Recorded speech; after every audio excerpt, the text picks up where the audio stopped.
Bueno, siguiendo con el estudio de funciones, vamos a hablar de la continuidad de una función.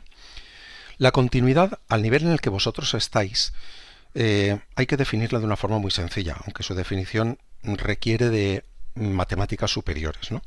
Pero vamos a considerar que una función es continua.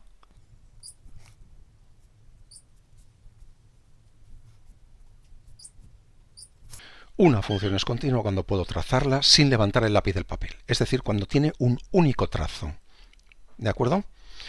Por ejemplo, esta función que ya la habíamos visto en otro momento, una parecida, aunque su principio es cogido y el otro no, pero el trazo es único. Por tanto, esta función es continua. Y es lo único que habría que decir es continua. Sin embargo, otra función que vimos era una función más o menos así. Esta función yo no la puedo hacer de un trazo. Tengo que levantar cuando llego aquí el lápiz y seguir aquí abajo. Muy bien. ¿Cómo especificaría, cómo diría yo que esta función es discontinua? En primer lugar, diría que es discontinua, pero hay que especificar dónde. Y el dónde lo hacemos siempre en términos de la variable independiente. De hecho, todo lo que vamos a estudiar de aquí en adelante se da en términos de la variable independiente y nunca en términos de la variable dependiente, excepto el recorrido o los cortes con el eje Y. Muy bien, vamos a ver. En concreto, si este valor de aquí, por ejemplo, fuese 2, diría que la función es discontinua para x igual a 2. ¿De acuerdo? Pues ya está. Este caso de aquí es un poco más complejo porque realmente podríamos decir que es una función discontinua, y lo es, pero no es exactamente discontinua porque realmente el valor este de aquí, que si considerásemos que es 2, no está en el dominio. Entonces, como no está en el dominio, no podemos decir que sea discontinua.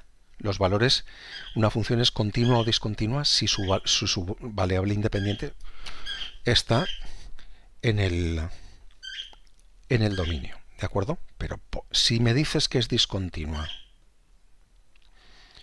en x igual a 2, bueno, pues te lo dejaremos por bueno de momento. Pero es verdad que en una situación, pues eso, de matemáticas superiores, pues no podríamos decir eso. ¿De acuerdo? Muy bien. También hay situaciones como esta. Por ejemplo, una función que se te va al infinito, que se acerca muchísimo a un valor, por ejemplo aquí, vamos a poner al 4, y que aparece aquí. Vale, pues esa función es discontinua en x igual a 4. ¿De acuerdo? Bueno, pues muy bien.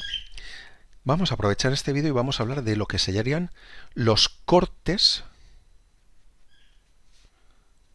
con los ejes. Este concepto es verdaderamente sencillo. ¿Por qué? Cortes con el eje X. Pues es buscar los valores en el eje X donde la función pasa, ¿vale?, a través del eje. Y simplemente se pone, o sea, por ejemplo, si esto es 0,5, pues aquí diríamos que hay un corte en x igual a 0,5. Si aquí es menos 1, pues diríamos que hay un corte en x igual a menos 1, ¿vale? Y así sucesivamente. Si hablamos de los cortes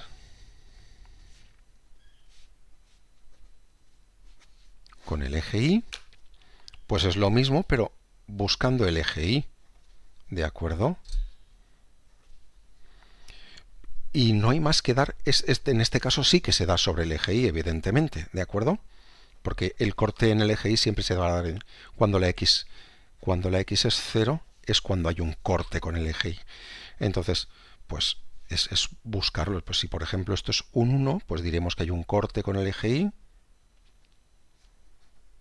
en i igual a 1. ¿De acuerdo?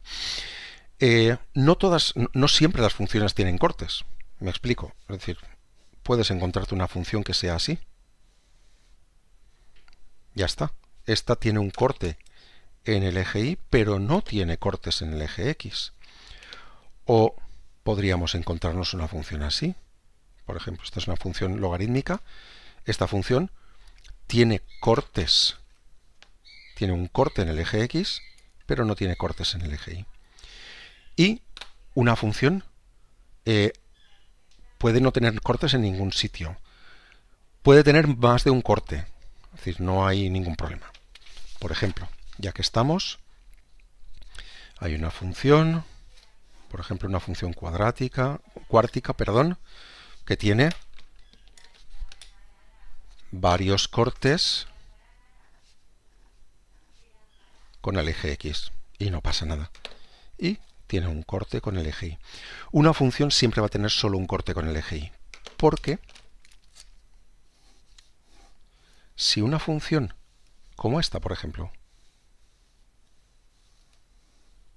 tuviese dos cortes o tres con el eje y, esto no sería función.